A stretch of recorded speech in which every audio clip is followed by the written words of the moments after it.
Good evening भैया। Good evening. हम लोग क्या पढ़ रहे हैं, वर्णमाला ना। वर्णमाला में हमने अभी क्या क्या बता दिया है, आपको बता दिया है कि वर्ण किसे कहते हैं, ठीक है। और भाषा के बारे में बताया है, भाषा किसे कहते हैं, वर्णमाला से आप क्या समझते हैं। और हमने बता दिया है कि वर्णमाला में टोटल कितने वर्ण होते हैं, 52 वर्ण होते हैं। और उम्मीद करता हूँ कि आप समझ गए होंगे कि 52 वर्ण कौन कौन से होते हैं। अब तो हमें लगता है कंठस्थ याद हो गया होगा। जैसे बता दो आप, स्वर कितने होते हैं, 11 होते हैं ना। स्वर 11 हो गए और मूल व्यंजन 33 हो गए। तो 33 11 35 10 43 और 1 44 हो गया। और एक 4 आपका संयुक्त व्यंजन होता है, 44 4 48 हो गया।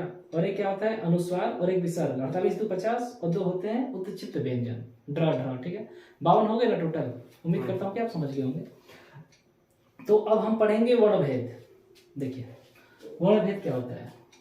वर्ण से तो आप पहले ही परिचित हैं, वर्ण क्या होता है, भाषा की सबसे छोटी इकाई होती है। ये सब बताने की जरूरत नहीं है। अगर आप पहली बार मतलब कोई देखेगा तो बता देना दोस्तों से कि पहले वाला वीडियो देख ले, उसके बाद समझे, ठीक है। डायरेक्ट के देखेगा तो समझ में नहीं आएगा, ठीक। आगे देखिए, वर्ण भेद। वर्ण के 2 भेद होते हैं, कौन कौन, स्वर और व्यंजन। स्वर से क्या समझते हैं आप, स्वर क्या होता है। और छोटी बड़ी आप तो ऐसे पढ़े हैं। अगर कोई आपसे पूछे स्वर क्या होता है तो बता पाओगे, नहीं बता पाओगे, कंफ्यूजन होगा।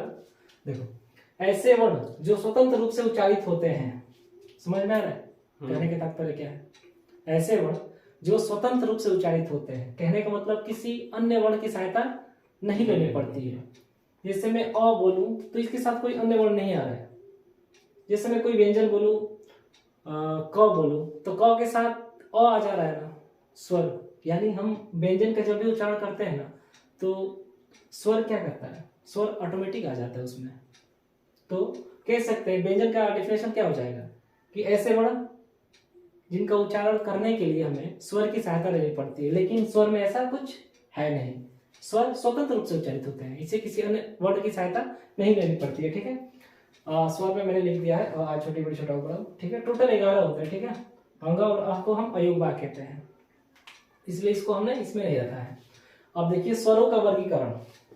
स्वरों का वर्गीकरण कैसे हुआ है, मात्रा या उच्चारण के आधार पे, सेकंड है जीभ की क्रियाशीलता के आधार पे, मुख खुलने के आधार पे और ओष्ठ के आधार पे।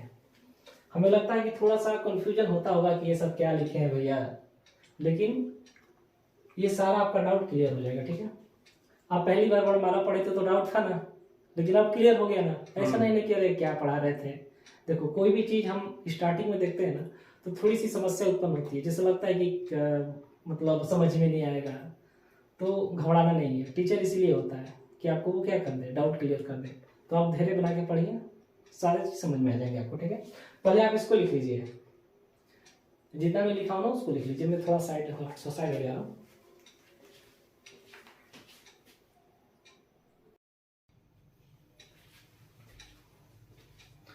दोस्तों हम लोग देख रहे थे स्वरों का वर्गीकरण। स्वरों को 4 प्रकार से वर्गीकृत किया गया है। देखिए पहला था आपका मात्रा या उच्चारण के आधार पे, फिर था आपका जीभ की क्रियाशीलता के आधार पे, यानी जीभ के आधार पे, फिर मुख खुलने के आधार पे, और आपका एक था ओष्ठ के आधार पे। यही था ना। तो आप फर्स्ट देखिए क्या है, मात्रा या उच्चारण के आधार पे स्वरों का वर्गीकरण। इसके आधार पे स्वरों को 3 भागों में बांटा गया है। कौन कौन से, ह्रस्व स्वर, दीर्घ स्वर और प्लुत स्वर, ठीक है। ह्रस्व स्वर में आप लिख लीजिए, इसके उच्चारण में एक मात्रा का समय लगता है, जैसे कि अ ई उ री। दीर्घ में लिख लीजिए आप, इसके उच्चारण में ह्रस्व से दोगुना समय लगता है। कहने का मतलब अ बोलने में हमें जितना समय लग रहा है ना, इससे दोगुना समय दीर्घ स्वर को बोलने में लगेगा, ठीक है। दीर्घ स्वर कौन कौन से होते हैं, 7 होते हैं ना। कौन कौन से, आ, बड़ी ई, बड़ा ऊ, फिर ए, आए, ओ, आओ। हो गया ना। कितने होते हैं, 7 होते हैं। प्लुत स्वर क्या होता है, इसको उच्चारण करने में ह्रस्व से 3 समय लगता है।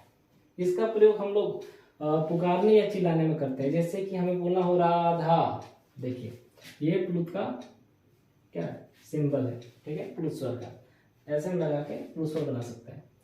अब देखिए दीर्घ स्वर को 2 वर्गों में बांटा गया है। कौन कौन से? सजातीय स्वर और विजातीय स्वर। सजातीय स्वर क्या होता है? इसमें एक ही तरह के वर्ण मिलते हैं। जैसे हमें आ लिखना हो ना, तो आ के लिए अ प्लस अ मिलकर क्या बनेगा? आ। बड़ी के लिए छोटे ई प्लस छोटे ई। उसी प्रकार बड़ा ऊ के लिए छोटा ऊ प्लस छोटा ऊ। लघु ऊ और लघु भी बोल सकते हैं। अब देखिए ए। विजातीय स्वर में क्या होता है? इसमें तो अलग अलग स्वर मिलते हैं। अ प्लस ई मिलकर ए, फिर अ प्लस ए मिलकर ऐ, अ प्लस ऊ मिलकर ओ, और अ प्लस ओ मिलकर औ बनता है। ठीक है, आज के लिए बस इतना ही रहने दे रहा है। अभी हम लोग को 3 पढ़ना है। एक तो पढ़ लिया ना मात्रा उच्चारण के आधार पे, अब जो शेष बचा है उसको हम कल पढ़ेंगे। ठीक है, आज के लिए बस इतना ही। इसको आप अच्छे से कॉपी में नोट कर लीजिए। ठीक है, इससे एक्स्ट्रा कहीं नहीं पूछेगा। ठीक है, किसी भी एग्जाम में इसको लिख लीजिए, बस इतना ही आज।